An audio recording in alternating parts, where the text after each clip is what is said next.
ating bansa. In case naman po kayo nasa beach na, 5 to 6 person po yung kaya niya, okay? Meron po kayong kasamang professional lifeguard with training with CPR, dalawa po. Si Kuya Balay po yung isa naman po ay si Kuya Mark. Ang bangkero niyo po ay si Kuya Romney. Kayo na po ang bahala sa kanila magbigay ng food or kung gusto na po magbigay ng tip, pwede naman po, kayo na po ang bahala. Ano pa?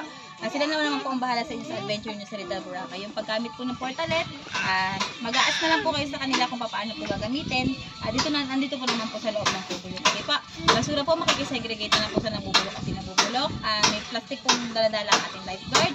If ever po may tanong pa, may free use po kaming goggles and mermaid tail. Yung aking lifeguard, pero limited lang po yung goggles, pero yung full face po siya. Okay pa. Ingatan na lang po mabuti para iwas po tayo charge na 500 pesos each. Ano pa? If ever po may tanong pa, may kailangan na problema sa beach, call agad sa akin, ma'am, para po magawan agad namin ang paraan. Yes po. Ma'am, regarding dun sa free, walang bangka? Meron po, ayun po. Ayun, nasaan? Ayun po ang bangka po. Ayun po ang hihila po sa inyo. Hindi ma'am, yung life vest. yung parang kayak. Wala po nakalagay na free po sa inyo. Mag-a-avail po kayo, 500 pesos. Unlimited use na po siya, maghapon niyo po siya pwedeng gamitin. Sige ma'am, ano kami? Kayak isa, 500. Yung kay Ate Irish na lang. Okay po. Okay. Okay. Thank you.